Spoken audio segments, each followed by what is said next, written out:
Rosh Hashanah is an incredible day. It is a day that is maybe the most important of the entire year. It's the day of judgment. It's the day where your whole year, your whole life is being determined. The books are open. Your life hangs in the balance. The court of heaven is looking down and judging. You would think it'd be a very, very serious day.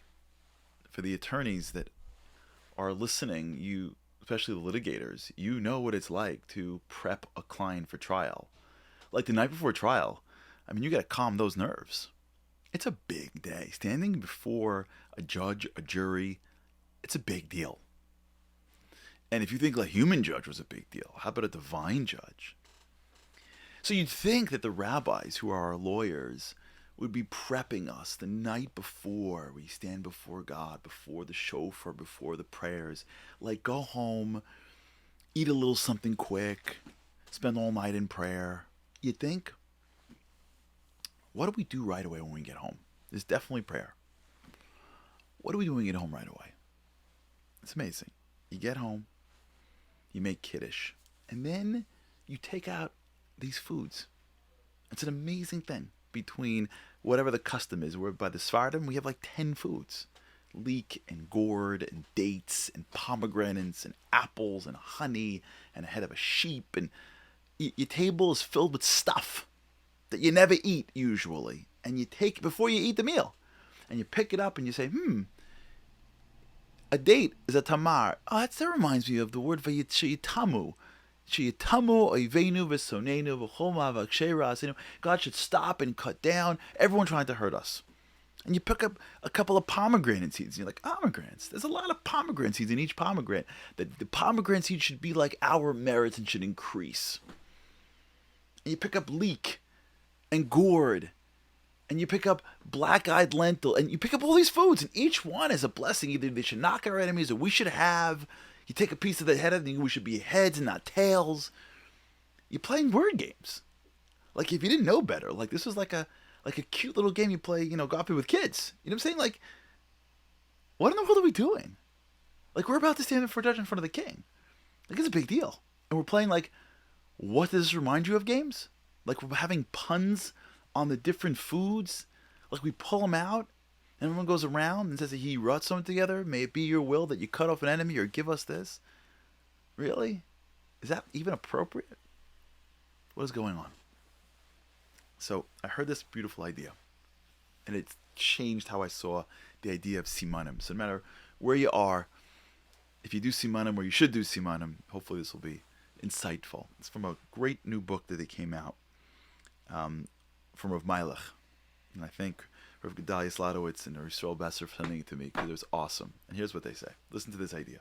He quotes with Shlomo Kluger. And here's what he says. We very much play a very passive role in judgment. We just sit back, we pray, and we wait. Maybe, and this is my understanding of Rav Kluger, maybe it's a little bit different. Maybe the rabbis are teaching us that part of your year is really up to you. Part of your year is really in what you do with what God gives you. When God throws you something, how do you react? When God gives you something, what do you do? That's part of how your year is going to develop. Your reaction to things, your perspective on things. You will, in many ways, co-create your future. The first thing the rabbis tell us to do, this is numero uno. You just sat down at the first meal of the year. You didn't even go to pray yet the next morning. So you take a date, and you take a pomegranate, and you look at it, and you go, and you say, wait, this word reminds me of something. It reminds me of to stop or to cut down or to increase. I have an idea. Let's take this thing and use it as a trigger for a blessing. Let's take this pomegranate and use it as a trigger that we should have merits like the pomegranates. Let's take this bit of honey and use it as a trigger that we should have a sweet year. Let's take these regular things that don't necessarily have this meaning and allow us to trigger either a protection against those that are trying to hurt us or a merit for those that are trying to help us. That activity, taking everything in your life and turning it into a prayer and turning it into a blessing, that is part of your year. That's part of your judgment. That's how you're going to live. You sit before God and you say, I got it. My perspective has to change too. I'm not just asking you to give me. I'm growing myself. You know what I'm going to do this year? I'm going to look out into the world and everything you give me, and I'm going to elevate it. I stub my toe. The people trying to hurt us be stubbed. Someone says something nice.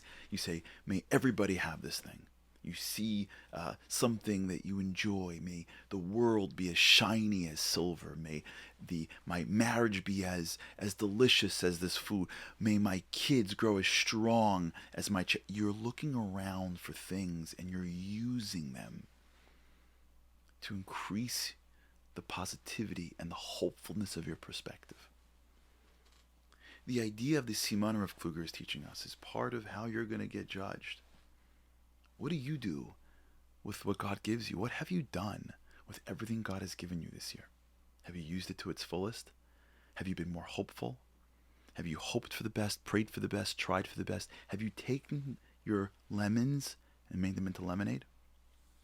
And so you begin the year with simonim and saying to God, listen, whatever happens tomorrow, I'm going to take everything you give me and turn it into a blessing.